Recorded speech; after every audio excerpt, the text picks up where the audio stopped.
tell us about your net worth dropping down to about 100,000? The whole thing. Could you just elaborate on what mistake was made, Congresswoman? America, tonight, I'm not going to tell you what to think. I'm going to lay out 4 things, all documented, all on record, and I'm going to let you do the math yourself. Dot 1, in March 2020, Ilhan Omar wrote a bill that removed the rules about who could get paid for feeding children during the C-19 pandemic. She got it passed inside a bigger pandemic relief package. Guardrails gone. Dot 2, that same year, she stood inside of a restaurant on Somalia TV and told her community that the restaurant was a great place to get food. That restaurant owner is now a convicted felon. He stole $12 million from children's food money, and 2 of his business partners donated to her campaign. Dot 3, between 2023 and 2024, her husband's businesses went from being worth $51,000 on her government paperwork to $30 million.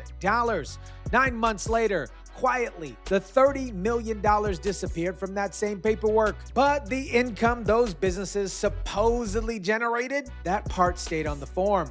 Dot 4, Minnesota lawmakers called her to come and explain all of this. She ignored 2 letters, 2 voicemails, and an email, and a scheduled portal invite from a state legislator where she used to serve. 4 dots. Let's go through every single one. She ghosted us. She would not even respond to multiple inquiries to, a state legislature where she used to serve.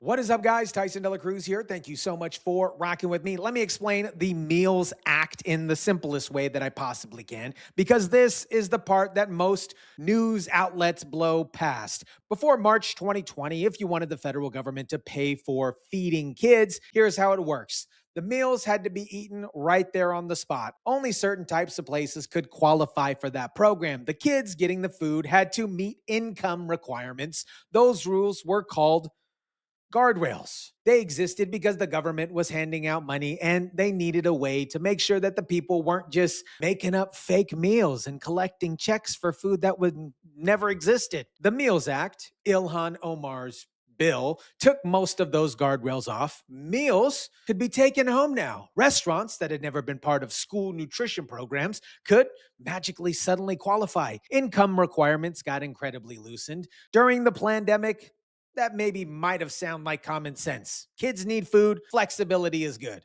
But looser rules also created a wide open lane for fraud. Now listen to the chair of Minnesota State Fraud Committee explain exactly what happened. And the first time that happened was in March of 2020. And it was, sorry, I'm looking for the name of the law.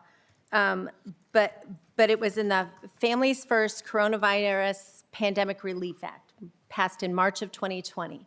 And one of the elements of that bill was something called the Meals Act, which was Representative Ilhan Omar's actual bill that she got incorporated into this larger coronavirus package. And that Meals Act is what took the guardrails down on eligibility, on using the meals no longer had to be consumed on site.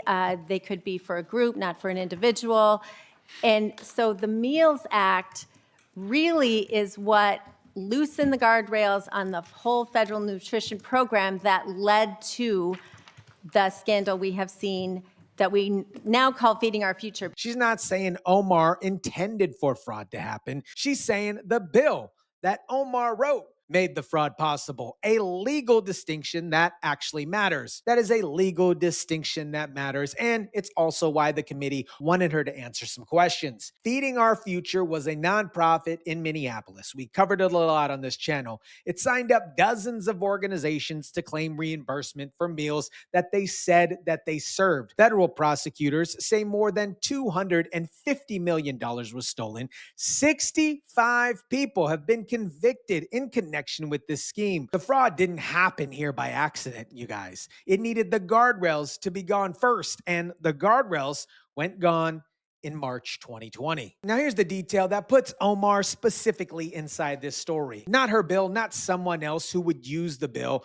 but her personally. In spring of 2020, Ilhan, I Married My Brother, went on Somalia TV of Minnesota. She recorded a segment inside the Safari restaurant in South Minneapolis. In that video, she talked about the Meals Act. She specifically named Safari Restaurant as a place families could go and get food during the C-19 pandemic. She said, this is translated from Somali, "I'm very thankful for Safari for being part of the places where food can be given out. Also for making food every single day and helping those kids' families in need of food." That video was played on the floor of Minneapolis State Committee on April 22nd, 2026. Probably asking, why, Tyson? Why was it played? Because Ilhan, I Married My Brother, didn't show up to explain herself. Waxay cuntadooda ka helaan iskoolka kaliyo aynan gaajoonin oo familkoodii weli ay fursad u helaan in cunto ay helaan. This is interesting. Ilhan Omar right there promoting her Meals Act, making essentials accessible to lower-income students. That's back in 2020 in her native language on Somali TV, by the way, demanding expanded access to child nutrition programs, making those programs ripe for fraud. She did this while posing as a hero, of course. Her agenda was far more sinister, it seems. 2016, re-election party at Safari. 2020, Somali TV appearances at Safari promoting the Meals Act. The owner convicted for stealing $12 million using the Meals Act. 2 of his business partners donated to Ilhan, I Married My Brother's campaign. That's not a connection that somebody made up. That is a documented chain where her name is attached to each link. And here's what makes this absolutely worse. Safari Restaurant wasn't a small player in this fraud.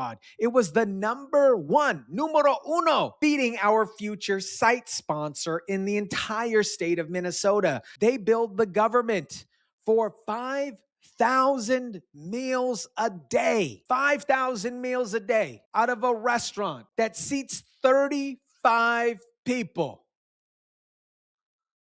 What? She created the conditions that allowed all these bad actors to come in and bill for thousands of meals a day, a week. I mean, it was incomprehensible numbers.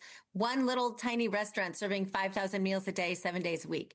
Now, we first reported on that restaurant last November, the Safari restaurant, where Omar was a fixture and held campaign parties. 5,000 meals a day out of a 35-seat restaurant, and a congresswoman who stood inside that restaurant on camera doesn't have 2 minutes to pick up the phone. Of course she doesn't.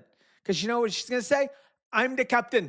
I'm the captain now. Now let's get into the money, and I'm going to make this as simple as possible because the numbers are designed to be confusing. Every member of Congress has to file a public form every year that lists everything that they own. We're talking about houses, investment, business stakes. It's all supposed to be accurate. In 2023, Omar listed her husband, Tim Manette's 2 businesses. One is a California winery, and second, a venture capitalist company called Rose Lake Capital, at a combined worth as much of $51,000. That's using House Oversight Chairman James Comer exact framing from his letter to Manette. In her 2024 filing, published in May 2025, those 2 businesses that I mentioned a little bit ago jumped to a combined worth of $30 million. $30 million. That's according to Comer's letter. His own accountant estimated $9.4 million. Either way, a massive, massive jump from $51,000. Listen to how House Majority Whip Tom Emmer put it on the House floor. In what world is a multi-billion-dollar correction to a person's financial disclosure considered normal? Perhaps this member's accountant, perhaps Ilhan's accountant, is a graduate from the Quality Leering Center. Either way, this about face shows incompetence at best and a cover-up at worst.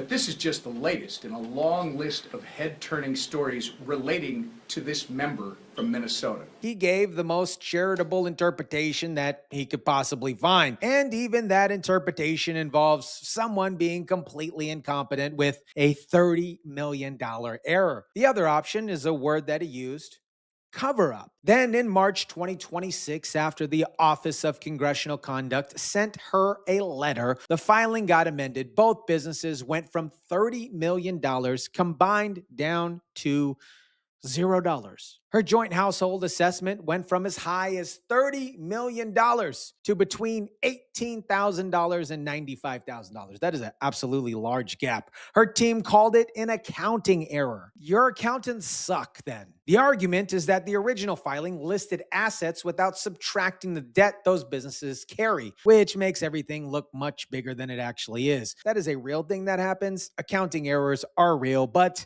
this seems a little inflated. But there's one part of this that accounting errors simply don't explain. Here's the piece, my friends, that most coverage of this is completely skipping. When Ilhan Omar's team filed the amend disclosure in March 2026, they zeroed out the asset value of both businesses. Done. Worth nothing. But the income section of the same form still shows between $102,000 and $1 million in income from those same businesses in 2024. A business that is officially worth $0 generated up to $1 million in income that same year. And specifically about the winery, here's what court documents from a 2024 lawsuit show. By early 2024, that winery had $650 in its bank account. $650. While defending a lawsuit from an investor claiming that he was misled to put $300,000 into the business. The investor said when he tried to verify the company's finances, there was nothing there. Now, overall, the Post says Est Crew only sold a handful of wines between 2020 and 2023. Now, look at this. Among the wines sold by Omar's husband was this beautifully labeled Malbec. You see a devious-looking woman. There's a red devil over her right shoulder. Interestingly, the Malbec is called, quote, the devil's lie. I couldn't make that up. $650 in the bank. A wine called the devil's lie, and a label with the devil on it. Sometimes stories absolutely write themselves here, you guys. But the income number that survived that amendment, that part that nobody's talking about, that part that is still unexplained. Think about it like this. Imagine your friend says they own a car worth absolutely nothing. The car is broken. The car has $2 in the glove box. Someone is suing them over the car, but they report making $80,000 from that same car last year. You'd ask, how? How did they make that money? The amendment doesn't answer that. It just quietly changed the value while leaving the income numbers exactly the way that they were. March 26, 2026, Omar files the amend disclosure that takes her from $30 million to $95,000. She filed it after the nonpartisan official congressional conduct sent her a letter asking about this discrepancy here. Her spokesperson said she amended it voluntarily. The Wall Street Journal reported the ethics office letter came first. Make of it what you will. 9 days later, April 4th, 2026, that Wine LLC filed articles of termination in California. The winery now is gone permanently. It no longer exists as a legal entity under California law. Signed by her husband, Tim Manette's business partner, Will Haler. At the moment the winery closed, the House Oversight Committee's formal request for financial records plus documents related to Tim Manette's travel to the UAE, Somalia, and Kenya was still outstanding. They asked for it. The winery closed before it was even produced. And Omar now values his businesses between $18,000 and $95,000, a change that came after her finances came under investigation. But Tom Homan says, stay tuned.